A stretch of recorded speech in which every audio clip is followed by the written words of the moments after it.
BJP हमलावर है। 5,600 करोड़ की बरामदगी, उसमें शामिल एक कांग्रेस नेता के होने पर। और अब बढ़ते हैं आगे।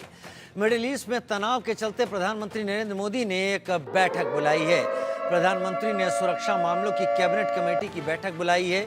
रक्षा मंत्री राजनाथ सिंह, गृह मंत्री अमित शाह इस दौरान मौजूद रहेंगे। विदेश मंत्री एस जयशंकर भी इसमें शामिल होंगे।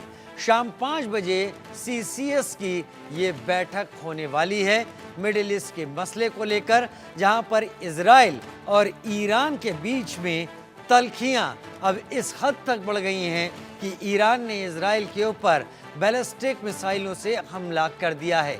अब तक इजराइल ने जवाब नहीं दिया है ईरान के इस हमले का, लेकिन इजराइल ने कहा है उस समय आने पर इसका जवाब जरूर देगा। यानी हालात और गंभीर होंगे और इसका असर भारत पर इस लिहाज से भी पड़ सकता है कि इन देशों में या मिडिल ईस्ट के देशों में भारतीयों की एक अच्छी खासी तादाद रहती है। संजय शर्मा, सीनियर एडिटर, हमारे साथ इस वक्त ज्यादा जानकारी के साथ जुड़ गए हैं। संजय, किन खास मुद्दों पर चर्चा होने वाली है इस बैठक के दौरान?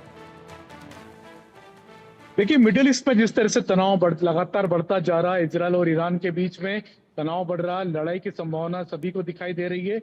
अगर ये लड़ाई बढ़ती है तो इसका सीधा सीधा असर भारत पर पड़ता हुआ नजर आएगा, क्योंकि इसका सबसे पहले क्रूड ऑयल की कीमतें बढ़ती जाएंगी। हमने देखा जिस तरीके से ईरान ने जैसे मिसाइल अटैक किया था इजरायल पर, उसके बाद से क्रूड ऑयल की कीमतों में उछाल आया था। उसके बाद अभी फिलहाल भले ही थमा हुआ नजर आ रहा है, लेकिन क्रूड ऑयल की कीमतें और बढ़ेगी इंटरनेशनल मार्केट में। उसका सीधा सीधा असर भारत पर देखने को मिलेगा। जब कच्चा तेल महंगा होगा तो पेट्रोल डीजल की कीमतें बढ़ सकती हैं। इसका सीधा असर भारत की जनता पर भी पड़ेगा, क्योंकि जब कच्चा तेल की कीमत बढ़ेगी तो पेट्रोल डीजल के दाम बढ़ेंगे और उसका सीधा सीधा असर ये होगा कि महंगाई लगातार बढ़ती जाएगी।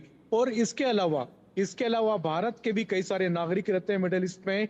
कई सारे ऐसे कार्य ऐसे काम भी है भारत के, जो कि इंफ्रास्ट्रक्चर के काम में भारत वहां पर इंफ्रास्ट्रक्चर के काम भी करने जा रहा है। तो कई सारी चीजें ऐसी होंगी जिसका सीधा असर भारत पर पड़ते हुआ नजर आएगा। और साथ ही साथ डिप्लोमेसी, भारत को अपनी डिप्लोमेसी में इजराइल के साथ भी संबंध बनाए रखना है, साथ ही साथ ईरान के साथ भी संबंध बिगाड़ना भारत नहीं चाहता। तो डिप्लोमेसी में भारत किस तरीके से तटस्थता की भूमिका निभा पाएगा, सीसीएस में इन सभी मुद्दों पर चर्चा होगी। साथ ही साथ कितना भार भारत पर पड़ सकता है मिडिल ईस्ट के इस लड़ाई से, इस युद्ध से, संभावित युद्ध से, तो उसको भी लेकर के चर्चा हो सकती है। वित्त मंत्रालय की तरफ से केंद्रीय वित्त मंत्री निर्मला सीतारमण भी बैठक में मौजूद रहेंगी। और भारत के साथ में किस तरीके के आगे की चीजें इस युद्ध में हो सकती है। क्या भारत को, जिस तरह से भारत ने बीच में इजराइल को अपने वेपन सप्लाई किए थे, कई सारे एक्सप्लोजिव सप्लाई किए थे, ड्रोन की सप्लाई भी इजराइल को की थी, तो भारत की भूमिका किस तरीके से होगी, सीसीएस की बैठक में इन सब बातों पर चर्चा होगी। आज शाम को 5 बजे कैबिनेट की बैठक के ठीक पहले सबसे पहले सीसीएस की बैठक होगी। सीसीएस में इन सभी मुद्दों पर चर्चा होगी, उसके बाद फिर कैबिनेट की बैठक शुरू होगी। संजय, क्या भारत को इस बात का अंदेशा है कि अगर हालात बिगड़ते हैं तो उस स्थिति में भारत को कोई एक पक्ष लेना पड़ सकता है? क्योंकि अब तक भारत बहुत अच्छी तरीके से ईरान और इजराइल के बीच में वो समन्वय बनाकर चल रहा था अपने डिप्लोमेटिक रिश्तों में, जो शायद सबसे बेहतर कहा जा सकता था। बिल्कुल, भारत का अभी तक फिलहाल संतुलन कायम है। विदेश नीति के मामले में अगर देखा जाए तो भारत ने तटस्थ रूप अपना रखा है। इजरायल और ईरान दोनों के साथ में भारत चाहता है कि बातचीत से आपसी मतभेदों को दूर किया जाए, लेकिन हमने देखा किस तरीके से एस जयशंकर 2 दिन पहले अमेरिका में थे, अमेरिकी विदेश मंत्री से मिले। साथ ही साथ अजीत डोभाल को हमने देखा, फ्रांस में थे वो, तो वहां पे फ्रांस के प्रेसिडेंट से भी मिले थे वो। तो किस तरीके से भारत पर इन सभी देशों का, G7 के देशों का भी दबाव बढ़ते जा रहा है। तो भारत को अपनी विदेश नीति ताकि किसी एक तरफ करना हो सकती है, तो ये सब चीजें सीसीएस पर डिस्कस हो सकती हैं। और साथ ही साथ अगर इजरायल और ईरान के बीच में तनाव बढ़ता है तो भारत पर कई तरीके का बोझ भी बढ़ेगा। क्रूड ऑयल अगर महंगा होता है तो भारत पर कई सारी चीजें लगातार बढ़ती हुई नजर आएंगी। पेट्रोल डीजल के साथ पे रसोई गैस के दाम भी बढ़ते हुए नजर आ सकते हैं। और अगर ये लड़ाई लंबी खींचती है तो इसका भी असर भारत पर किस तरीके से होगा, क्या भारत के जिस तरह से युवा वहां पर रहते हैं, कई सारे हमने देखा कई सारे काम की तलाश में हमारे यहाँ के युवक मिडल ईस्ट भी जाते हैं, तो मिडल ईस्ट पर भी इसका पूरा पूरा असर होगा, जिसका सीधा असर भारत पर भी देखने को मिलेगा। इसका सीधा असर भारत पर भी देखने को मिलेगा। प्रधानमंत्री इसमें बैठक में शामिल रहेंगे, रक्षा मंत्री, एनएसए सभी इस बैठक में शामिल रहेंगे।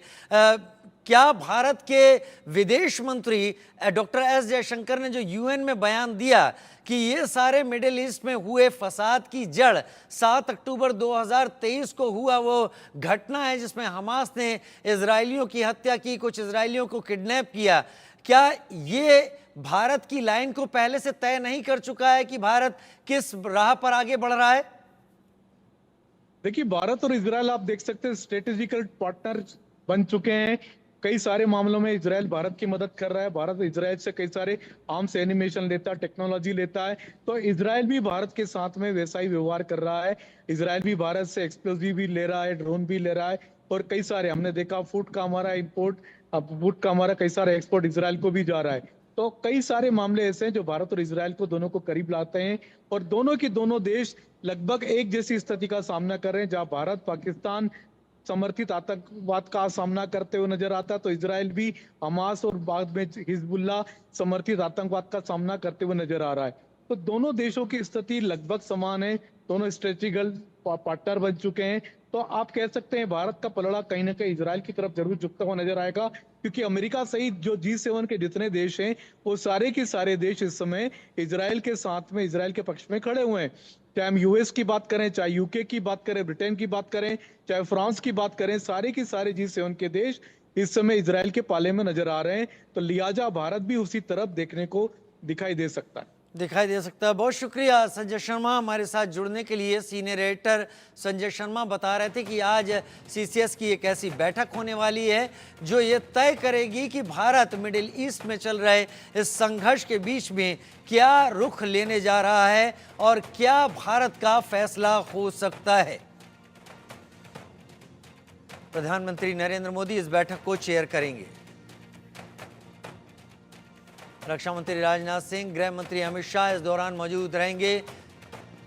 विदेश मंत्री एस जयशंकर भी इसमें शामिल रहेंगे। 5 बजे सीसीएस की मीटिंग होगी। मिडिल ईस्ट में तनाव, प्रधानमंत्री मोदी ने ये मीटिंग बुलाई है। प्रधानमंत्री मोदी ने मीटिंग इसलिए भी बुलाई है कि यहाँ पर इन देशों में बड़ी संख्या में भारतीय मौजूद हैं और वो भारतीयों की मौजूदगी ये साफ करती है कि भारत को उनके बारे में भी सोचना है, भारत को अपने डिप्लोमेटिक रिलेशंस के बारे में भी सोचना है।